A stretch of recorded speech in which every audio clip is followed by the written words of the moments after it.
Hi, how are you, children? Oh, are you fine? I'm happy to hear. Okay, can you remember me?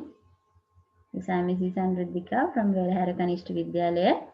As I promised you earlier, today I'm going to do a lesson with you. It is about P charts.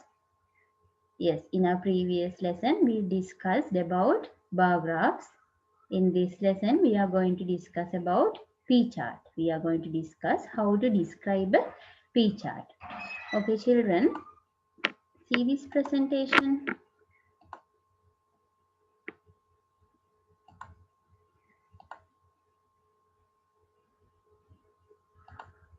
Yes, my lesson is describing P charts. Okay, this is a P chart. I think now you know these things. Okay, look at this one. I have taken this question from 2019 all over paper. Okay, it is about P chart. This is the 14th question, part B in that paper. Okay, let's read the question. The following P chart shows how Mr. Pereira spent his salary in the month of July 2019 on various household needs.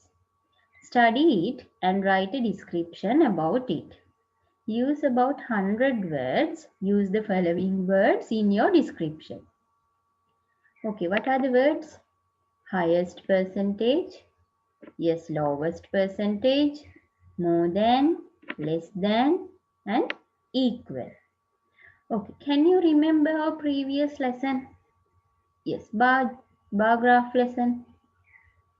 Yes, when describing bar graphs, we wrote 3 paragraphs. Introduction, then analyzing data part and conclusion. Okay, introduction. Can you remember this one? Yes, in introduction paragraph, we tell that what can we see in the bar graph. Yes, in bar graphs we have horizontal axis and vertical axis.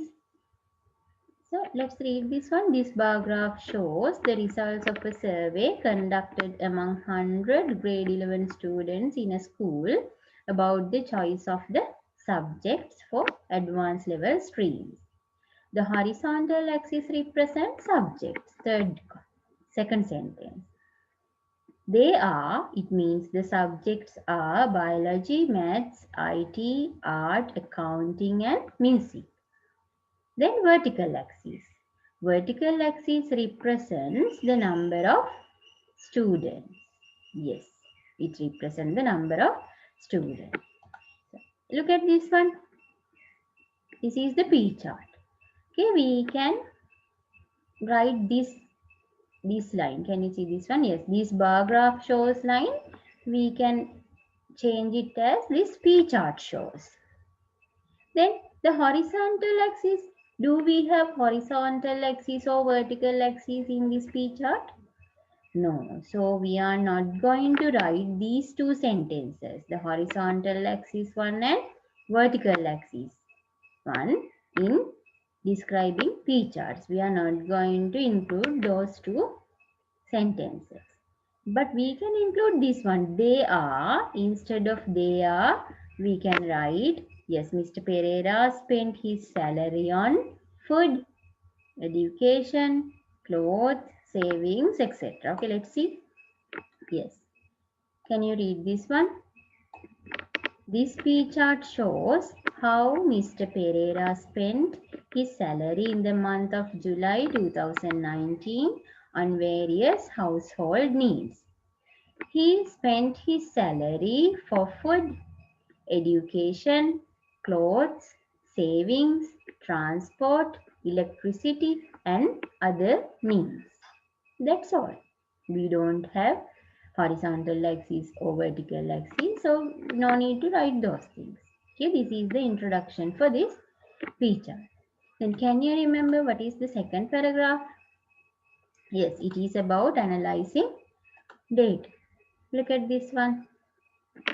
This is the second paragraph of this bar chart. Here we have lots of structures, lots of sentence structures. The most number of students like, I think you can remember them. The highest number of students like, an equal amount of students, more than, higher than, so many structures. Okay, to describe this P chart, we can use those structures. No need to take any other structures. We can use the same structures. Okay, look at this paragraph. He spent 25% of his salary for food, and it is the highest percentage. Then 3% of his salary, 3% of his salary was spent on other needs, and it is the lowest percentage.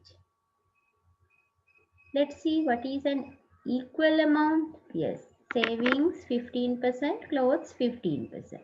So we can write an equal amount of his salary was spent on savings and clothes, which is 15% each. Okay, the money spent on education is more than the money spent on transport. The money spent on electricity is less than the money spent on clothes. It is same as the higher than or lower than. Okay, let's move to next last one, conclusion. Look at this one. We conclude that bar graph like this. According to this bar graph, we can say that the most popular subject among these set of students is biology. That is your comment about this bar graph. Okay, what is your comment on this P chart? Yes, according to this P chart, we can say that Mr. Pereira spent the highest amount of money on food. You can add any of your comment. The most important thing from this P chart as your conclusion. Okay, look at this one. Here I gave you the full description. This blue color one is introduction. This red color one is analyzing data part, and this green color one is conclusion. Okay, that's all for describing P charts. It is very easy if you know the structures. It's very easy. Describing bar graphs and describing P charts, we can use the same structures. Okay, children, I think you have gained something from this lesson. So I'm going to wind up my lesson for today. Let's meet from another lesson in near future. Okay, goodbye children.